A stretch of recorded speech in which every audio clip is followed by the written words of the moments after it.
നിയമസഭയിലെത്തിയ രാഹുൽ മാങ്കൂട്ടത്തിന് പ്രതിപക്ഷ നിരയിൽ നിന്ന് ഒരു കുറിപ്പ് ലഭിച്ചിട്ടുണ്ടായിരുന്നു. അതിനുള്ള മറുപടി എഴുതി നിയമസഭാ ജീവനക്കാരന്റെ കയ്യിൽ ഏൽപ്പിക്കുകയും ചെയ്തിട്ടുണ്ടായിരുന്നു. പിന്നാലെ രാഹുൽ നിയമസഭയിൽ നിന്ന് പുറത്തിറങ്ങുകയായിരുന്നു. എന്നാൽ ഏത് നേതാവാണ് അത് എഴുതിയതെന്നും എന്താണ് കുറിപ്പിലുള്ളത് എന്നുള്ളതും വ്യക്തമല്ല. എനിക്ക് തോന്നുന്നത് പ്രതിപക്ഷ നേതാവ് വി ഡി സതീശൻ തന്നെയായിരിക്കും രാഹുലിന് ആ കുറിപ്പ് എഴുതി കൊടുത്തിട്ടുണ്ടായിരുന്നത്. എന്നെ ഒന്ന് മുഖ്യമന്ത്രിയാക്കാൻ അനുവദിക്കടേ, അല്ലാണ്ട് ഈ നിയമസഭയിൽ വന്ന് നിന്ന് കോൺഗ്രസിനെ മൊത്തം നാറ്റിക്കരുത് എന്നൊക്കെ അപേക്ഷിക്കാൻ തന്നെയായിരിക്കും അതിനുള്ള സാധ്യത. കാരണം അല്ലാതെയൊന്നും രാഹുൽ പറഞ്ഞാൽ കേൾക്കാൻ വഴിയില്ല. പ്രതിപക്ഷ നിരയിൽ നിന്ന് എത്തിയ ആ കുറിപ്പ് എന്തായാലും ചർച്ചയായിരിക്കുകയാണ്. കേരളത്തിന്റെ ചുമതലയുള്ള AICC ജനറൽ സെക്രട്ടറി ദീപാദാസ് മുൻഷിയുമായി രാഹുൽ മാങ്കൂട്ടത്തിൽ കൂടിക്കാഴ്ചയ്ക്ക് ശ്രമിച്ചിട്ടുണ്ടായിരുന്നു. എന്നാൽ ദീപാദാസ് മുൻഷി അനുവാദം കൊടുത്തിട്ടില്ലായിരുന്നു, കൂടിക്കാഴ്ചയ്ക്ക് അനുവദിച്ചിട്ടില്ലായിരുന്നു.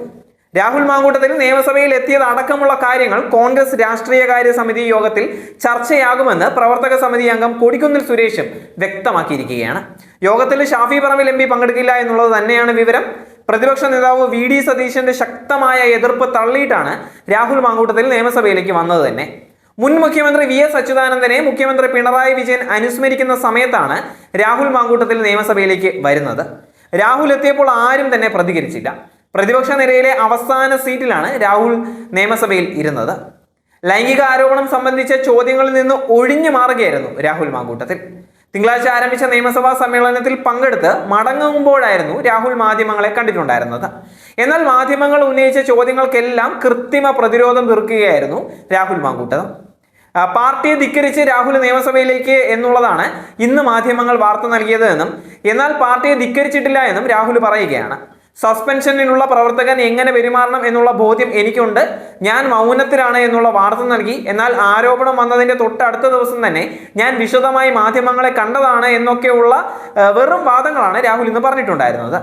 എന്നാൽ ലൈംഗിക ആരോപണങ്ങളെ സംബന്ധിച്ചുള്ള ചോദ്യങ്ങൾക്ക് മറുപടി പറയാൻ രാഹുൽ തയ്യാറുമായില്ല. പുറത്ത് വന്ന ഓഡിയോ സന്ദേശം തൻ്റേതാണോ yes or no എന്നുള്ള ഒരു ചോദ്യത്തിന് രാഹുൽ നിഷേധിച്ചുമില്ല, ഒന്നും ചെയ്തില്ല. രാഹുൽ അങ്ങ് കാറി കയറി പോവുകയായിരുന്നു. പാർട്ടി നേതൃത്വത്തെ ധിക്കരിച്ചല്ല സഭയിൽ എത്തിയത് എന്നും ഇപ്പോഴും പാർട്ടിക്ക് വിധേയനാണ് എന്നും മരിക്കും വരെ കോൺഗ്രസ് ആയിരിക്കും എന്നൊക്കെയാണ് പാലക്കാട് MLA രാഹുൽ മാങ്കൂട്ടത്തിൽ പറയുന്നത്. ലൈംഗിക ആരോപണ വിവാദങ്ങളെ തുടർന്ന് കോൺഗ്രസ് പാർട്ടി അംഗത്വത്തിൽ നിന്ന് പുറത്താക്കിയ ശേഷം ആദ്യമായി മാധ്യമങ്ങളോട് സംസാരിക്കുകയായിരുന്നു രാഹുൽ. ഒരു നേതാവിനെയും കാണാൻ ശ്രമിച്ചിട്ടില്ല എന്നും രാഹുൽ പറയുന്നുണ്ട്. അതേസമയം പുറത്തു വന്ന ശബ്ദരേഖയെക്കുറിച്ചുള്ള ചോദ്യത്തിൽ നിന്ന് രാഹുൽ നല്ല തന്ത്രപൂർവ്വം ഒഴിഞ്ഞു മാറുകയായിരുന്നു. ആരോപണങ്ങളെക്കുറിച്ച് കൂടുതൽ ഒന്നും പറയാനില്ല എന്നും അന്വേഷണം നടക്കട്ടെ എന്ന് മാത്രമാണ് രാഹുൽ പറയുന്നത്. നിയമസഭയിൽ എത്തരുത് എന്നുള്ള ഒരു വിഭാഗം കോൺഗ്രസ് നേതാക്കളുടെ താക്കീത് ലംഘിച്ച് തന്നെയാണ് രാഹുൽ ഇന്ന് വന്നിട്ടുണ്ടായിരുന്നത്. യൂത്ത് കോൺഗ്രസ് തിരുവനന്തപുരം ജില്ലാ പ്രസിഡന്റ് നേമം ഷജീറും രാഹുലിന് ഒപ്പമുണ്ടായിരുന്നു.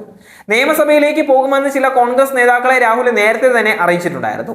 നിയമസഭയിൽ എത്തിയതിന് പിന്നാലെ പാലക്കാട് മണ്ഡലത്തിലും രാഹുൽ മാങ്കൂട്ടത്തിൽ സജീവമാകും എന്നുള്ളത് തന്നെയാണ് ലഭിക്കുന്ന സൂചനകൾ. ശനിയാഴ്ച പാലക്കാട് എത്തുന്ന രാഹുൽ പൊതുപരിപാടികളിൽ പങ്കെടുത്ത് ഞായറാഴ്ച മടങ്ങും എന്നുള്ളതാണ് ലഭിക്കുന്ന വിവരം.